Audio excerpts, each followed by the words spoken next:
everybody, I'm Elizabeth Hines from OurPaleoFamily.com, and today I'm doing the first in the series that I'm going to call Back to Basics, and it's just a simple, quick dinner that is made with simple ingredients that are easy to source. We're going to go totally paleo with this meal, so no dairy in this at all, and this one's also super cheap, and yeah, quick, easy, cheap, paleo.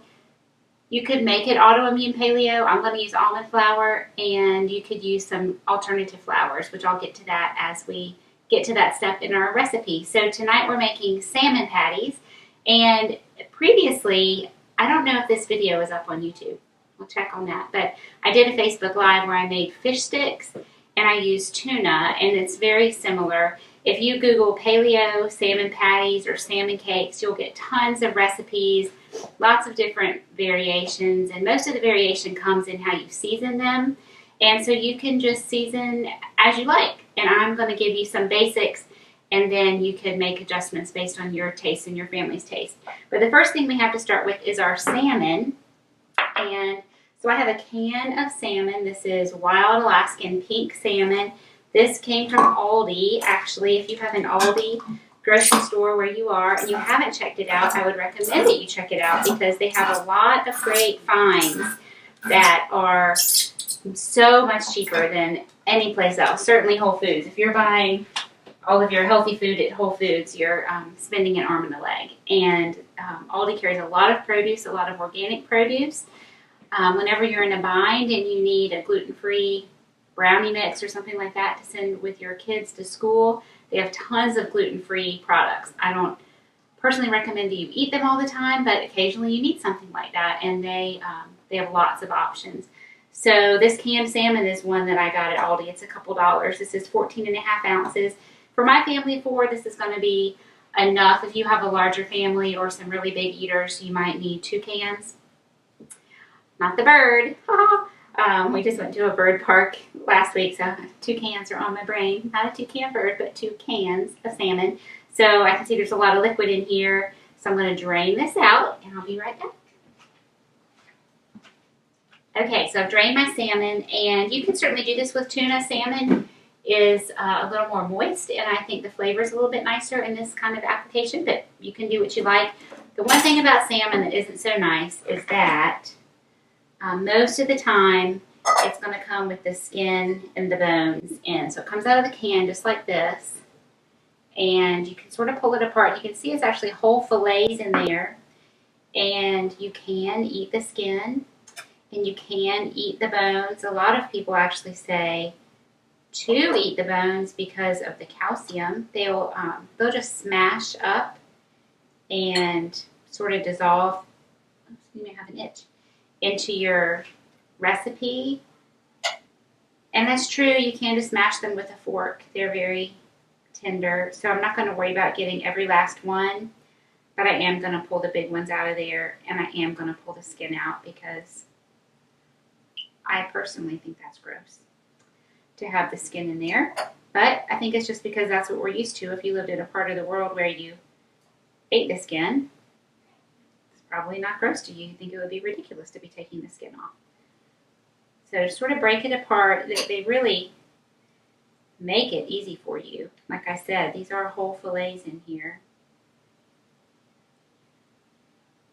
It is wild Alaskan salmon. It's just what you want. Canned is a whole lot cheaper than fresh. You'll find lots and lots of recipes for salmon patties that will call for using a fillet or 2 fillets of salmon, fresh salmon. You can absolutely do that.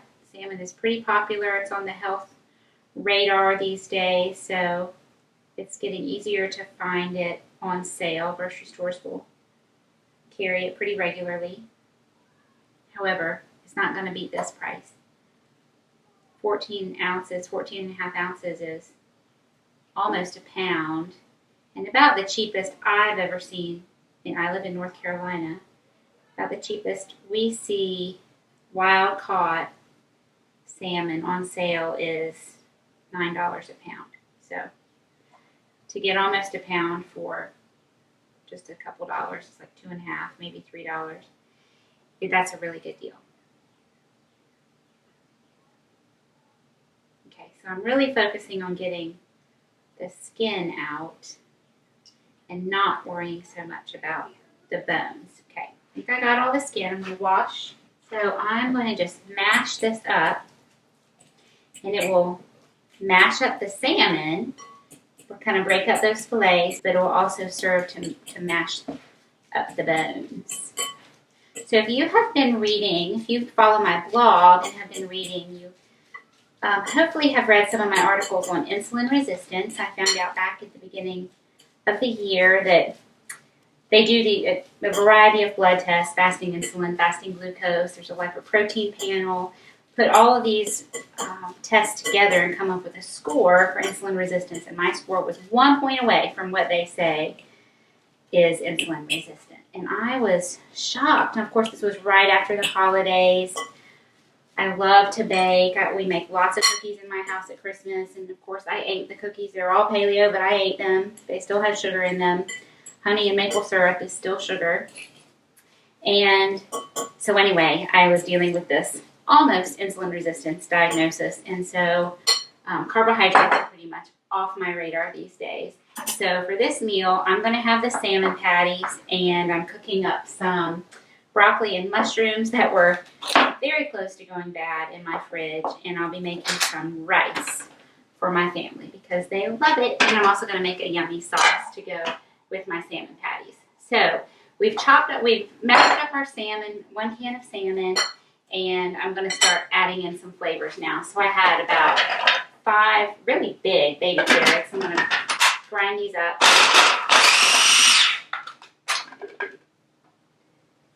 If you do not have one of these mini choppers, this is a Cuisinart, I highly recommend it. It's one of my favorite kitchen tools. I use it all the time. I mean, every day, just about. Chop nuts. You can blend things. You can make mayonnaise in it. Chopping up stuff like this. I do it all the time. So there were a couple pieces that didn't totally chop up, so just eat those. Put my blade back in. And I also have celery.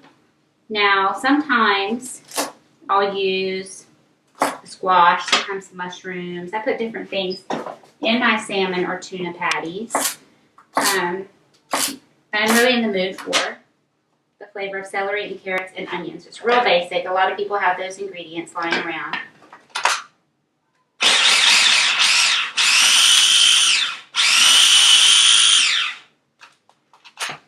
I do want all of this chopped pretty finely because you want to keep the I want to keep the textures consistent. I don't want a salmon patty with giant chunks of crunchy vegetables in there. It just would fall apart. It wouldn't hold together very well. So I have celery and carrots in all day. Not all day, but for the past couple hours I have been caramelizing an onion. Here's why my skillet is dirty already. And so I'm going to use about a third of a cup of caramelized onion, and the rest of this I'll just put in the fridge. I'm making lasagna later in the week, so that caramelized onion will be great in my lasagna and it will save me some time.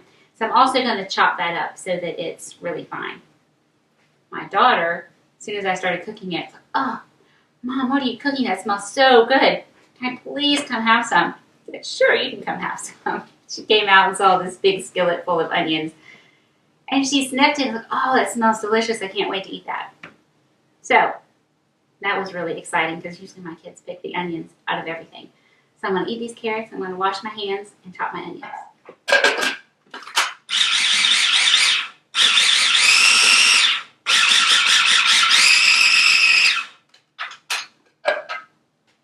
Okay, nice. We'll just scrape all that out. I don't want to waste anything. The onions, because they're so soft, they didn't chop up completely like a raw onion would, but it's fine. They chopped some, and they're very soft. So in my bowl, I have the salmon, I have raw celery, raw carrots, and a very well caramelized onion. Now, these flavors would be great, just like this. Some salt and pepper, but I am going to fancy it up just a little bit. So I'm going to put in some fresh ground pepper just to taste. I want to actually taste it in a minute. Salt. The salmon is going to be a little salty because it's fish, right? So toss these together. And then I'm going to season, and I really like lemon and dill with fish. So I'm going to put in lemon and dill tonight. I don't have any fresh dill in my garden, but I have some dried dill in my cupboard. So I'm going to put in, let me measure. My kids are outside. I got to keep an eye on what's going on out there. So that's 1/4 teaspoon of dill. Dried dill is kind of strong. This is from last summer, though, when I was making pickles, so it's lost a little bit of its potency. So I put in 1/2 teaspoon of that. I'm going to zest, which means just scrape the outside of my lemon. And again, this is another pretty indispensable kitchen tool. It's a microplane. It's less than $10. Great for lemon zest, grating, garlic. If you want your garlic, you know, I can't chop up garlic super fine. Some people can. I'm not very good at that. So sometimes if I want it super, super fine, I will grate it on the microplane, or Parmesan cheese, or fresh nutmeg. Again, this is another tool that I use, I mean, almost every single day.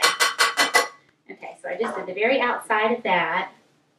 And now I love coconut aminos. It's our Paleo soy sauce alternative. It's a fermented coconut product. It just adds a lot of flavor. I'm going to put in about a tablespoon of that. My daughter loves it, so I add it to a lot of different things. And now I'm going to taste this mixture, and I have some Old Bay seasoning here, which is gluten-free. You have to look it up on their website. They say celery salt, spices, including red pepper and black pepper, and paprika. So because of that spices, I had to look it up. So it is gluten-free, and I believe it's corn-free. They're not putting cornstarch or anything like that in it. But if you are following the autoimmune protocol and you know that nightshades bother you, so this would contain nightshades. So you wouldn't want to use the Old Bay. So let me just taste it for seasoning. Then I'm going to add an egg.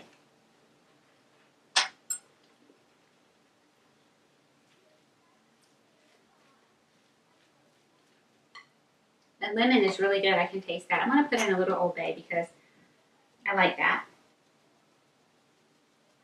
Old Bay has a little bit of heat to it, so you know one of those mystery spices is a cayenne pepper. Let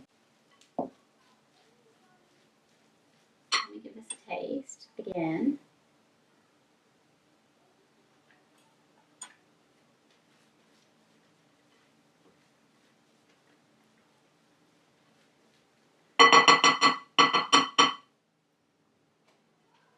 It's good. I want a little bit more of this. I'm going to measure it so I don't end up putting in too much. So I probably didn't even put in 1/4 teaspoon before. So I'm going to put in 1/4 teaspoon now. And I'm going to crack in an egg. Make sure it doesn't smell bad.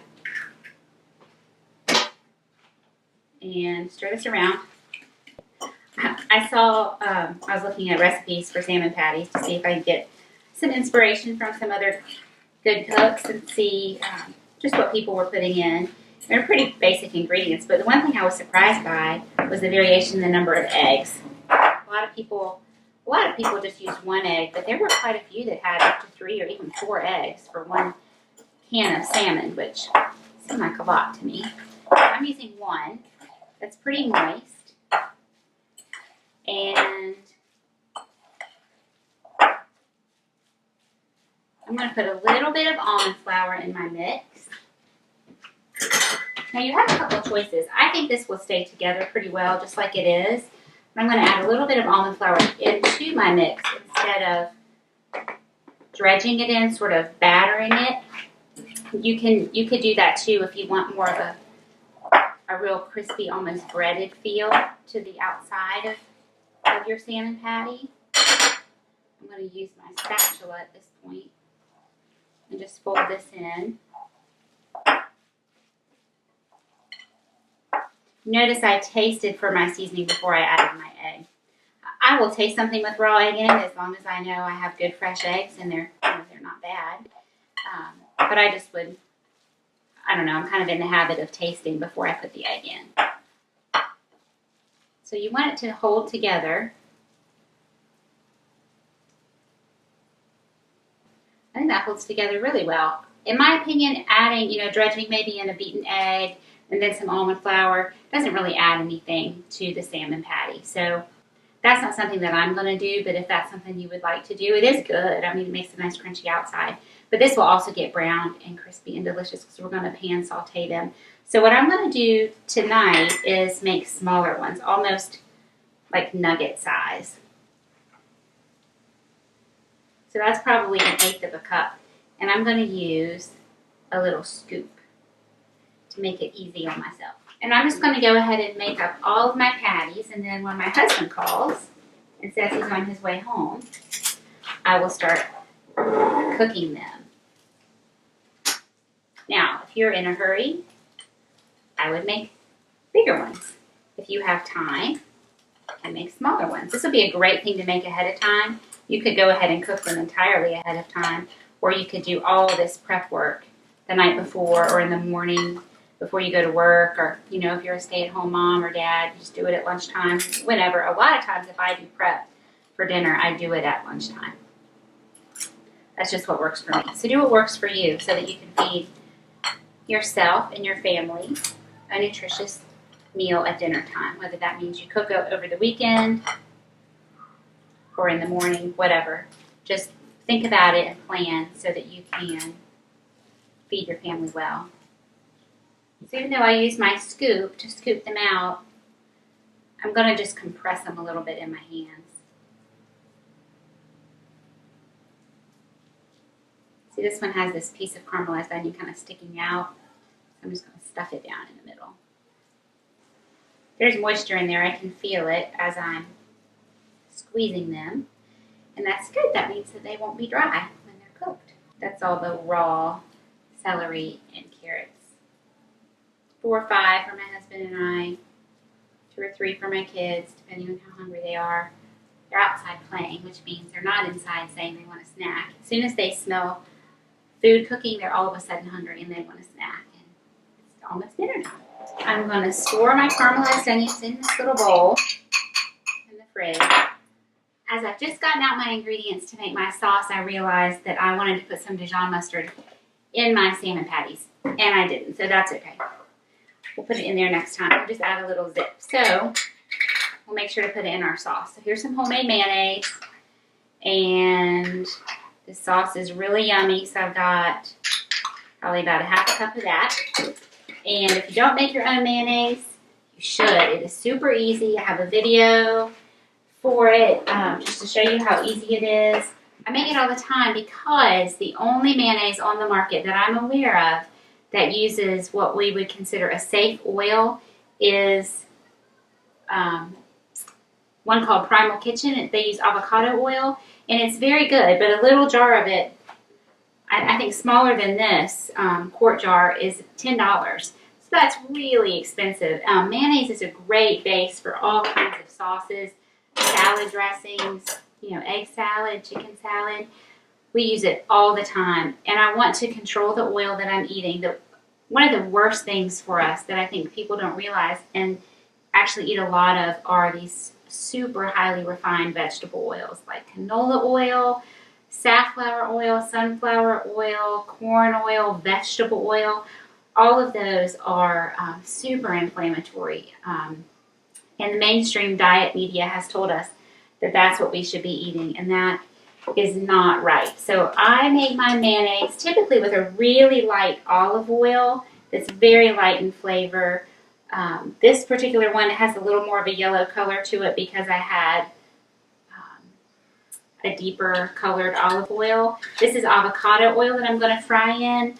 I thought about frying my salmon patties in coconut oil, but honestly, I just don't like my food cooked in coconut oil. It's really good for you. It's a great healthy fat, but I don't like the taste of it cooked. I'd rather just eat a spoonful of it. I did cook my onions, my caramelized onions, in coconut oil, and that's enough of that flavor for me. So I'm going to cook my patties in avocado oil. So while that oil is heating up, I want it to get where I could flick a little piece of water in it and hear it sizzle. That's what I want.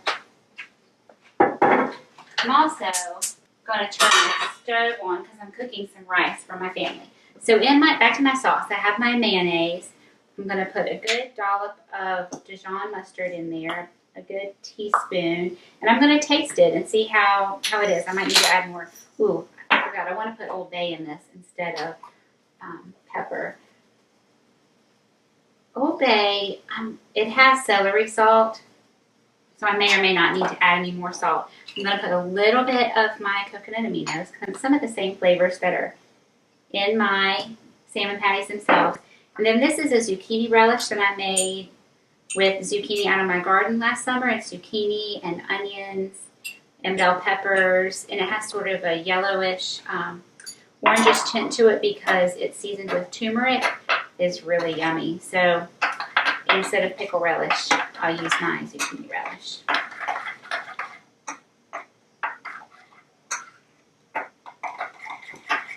And we'll give this a taste. It's probably enough relish, so I'm going to taste with my relish spoon.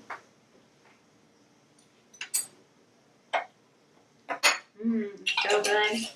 My kids probably will not eat it because they don't have very good taste sometimes.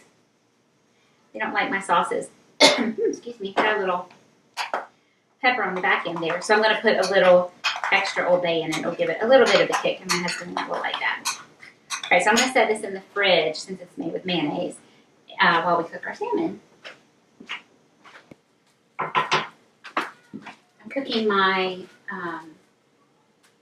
rice in some bone broth that I made about a month or so ago. It was in the freezer, and it smells so good.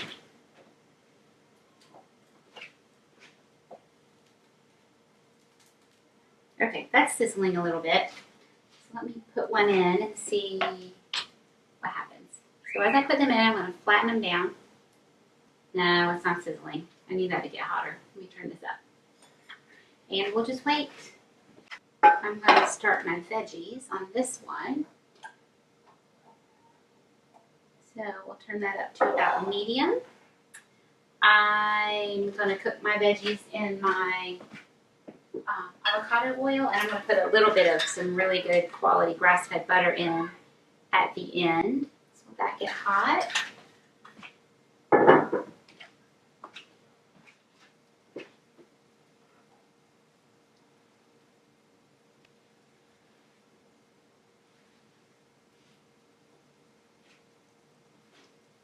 Here, I can hear it. Can you hear it?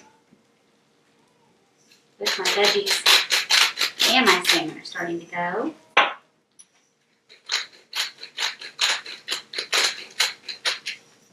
Okay, so I'll put the rest of these guys in, or however many will fit. I might have to do 2 batches.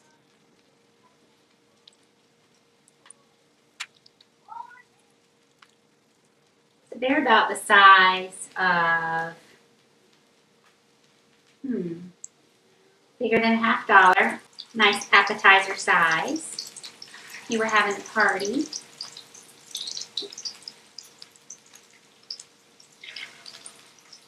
I'm going to get them too close together. I want them to get nice and brown. Oh, I can smell it now.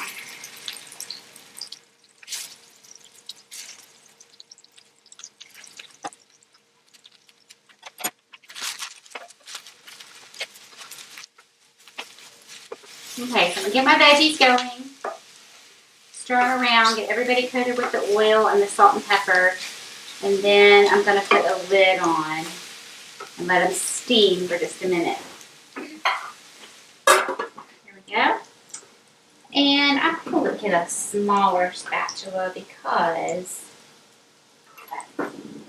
my salmon patties are small. And they are cooking really fast now. Let me turn that down a little bit. Ooh, can you see how pretty and brown? These ones in the center are good. The ones on the outer rim, not quite ready to flip. I'm going to give them all a little spin so they brown evenly on all sides. Okay, so I turned my oven on 350. This is called a quarter sheet pan. I love these pans. I usually use the half sheet pan, which is obviously twice this size. It's what I bake with a lot. But this quarter size is really useful for a lot of things. And so what I'm going to do with it now is, as these brown, I'm going to put them on this tray and I'm going to put them in the oven.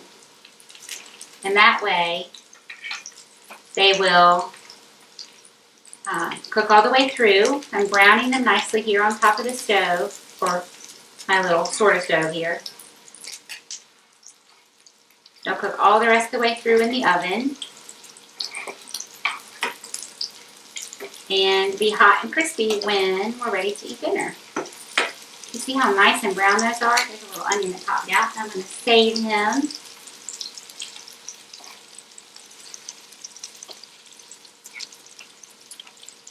So as you take one out, just add more to your skillet. There's plenty of oil in there. If you want it to be completely hands-off, which frankly sometimes I want that, I would make these completely in the oven. I would probably cook them at a little bit of a higher temperature. One of my tricks for getting something crispy in the oven is to heat the pan while you're heating the oven. So then when you get your patties ready, you put them on a really hot baking sheet and it'll kind of make that frying sound. And you end up with a nice crispy outside, just like you had fried them, but hands off. And it uses less oil if that's something that for whatever reason you're trying to eat a little bit lower fat. In my case, I'm doing lower carb and plenty of fat. Sort of a paleo ketogenic diet. If you have a favorite non-stick skillet that doesn't get warped and doesn't have the Teflon coating but has the ceramic or one of these newer, supposedly healthier coatings, I would love it if you would leave a comment and tell me what brand, specifically what it is that you're using, because I have the hardest time with non-stick skillets. Usually I'll use a stainless steel or a cast iron, but for something like this where I really don't want it to stick, I need to use a non-stick, and I just cannot find one that I really like. I had an All-Clad, which, if you're familiar with All-Clad, you know they make very high quality cookware, and it was very expensive. And it did last longer than some, but it was that Teflon, and it eventually just started scratching off like all the rest, and I had to throw it out and put these in the oven. So I've kind of gone the way of, sizzle, less expensive for my non-stick skillets in an effort to, if it's only going to last a year and I'm going to have to throw it out, why spend all the money? But then they warp like this. I don't know if you can see how the oil is all settled around the edge and it's dry in the middle. That's irritating to me. All right, can we turn this down? These are, let me test it. Test it with my knife. I'm going to let that go a little bit longer. I'm going to throw in a dash of water for a little steam and a splash of, now my fingers are greasy, I can't get it off. Splash of coconut aminos. I'm going to put the lid back on. I want them to be done, and then at that point I will turn off the heat and leave it until right when we're ready to eat, and then I'll turn it back on so everything crisps up nicely.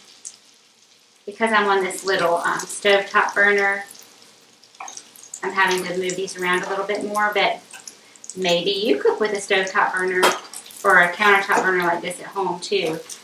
We don't all have 6-burner, super fancy stovetops, so sometimes it's a little bit less convenient. You have to move things around. That's okay. Just stay on top of it.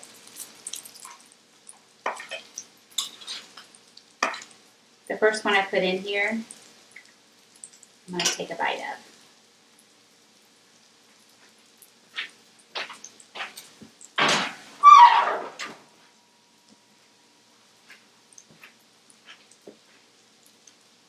You can really taste the lemon. It's so good. Really, really yummy.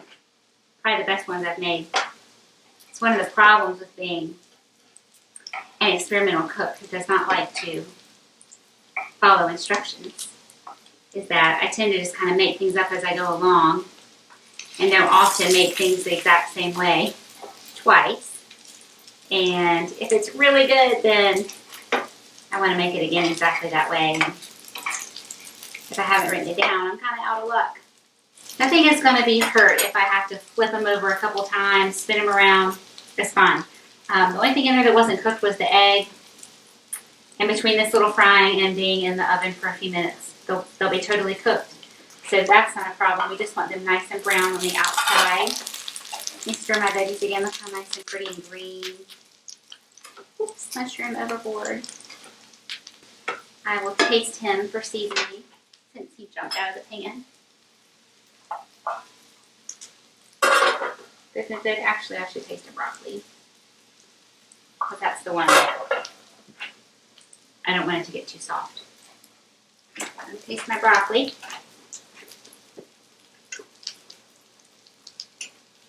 Perfect. Turn that off. Okay, so nice and pretty and brown. 2, 4, 6, 8, 10, 12, 14, 16, 18 of those. That's perfect for my family of 4. Supposedly my son's going to have a growth spurt one of these days. So he'll probably eat a whole batch by himself when that happens. So we'll have to up the ante there. But for now, a single batch works for us. Okay, dinner's ready. So our salmon patties are all cooked. I turned my veggies on high. They're all steamed through just how I like them. I just want them to get a little caramelization on them because that tastes good. And I told you at the beginning I was going to put a little grass-fed butter in there to finish it. But I had about a tablespoon of the avocado oil left in my skillet from sauteing my salmon patties.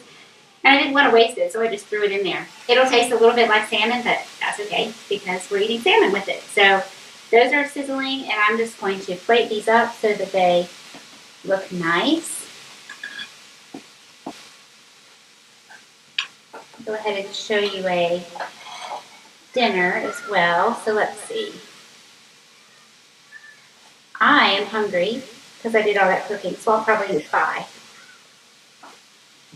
Oh, and just to make this look pretty, we'll put that one on there and I'll eat the half one. And so my sauce of mayonnaise and my zucchini relish and mustard. You can put some lemon in there too, some lemon juice from your lemon that you zested to go in the patties. That would be really good. And some rice for the family.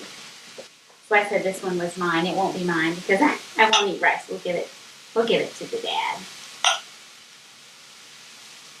So that rice is just plain white rice, but it's cooked in a good homemade chicken bone broth, so it has a lot of flavor. Go ahead and turn this off. We'll give him a little sauce because I know he likes it. There you have a great balanced dinner. It's really inexpensive. I used up stuff from the pantry. My veggies were about to go bad. My salmon patties are little, so that's kind of fun for the kids. I just have to taste one with the sauce.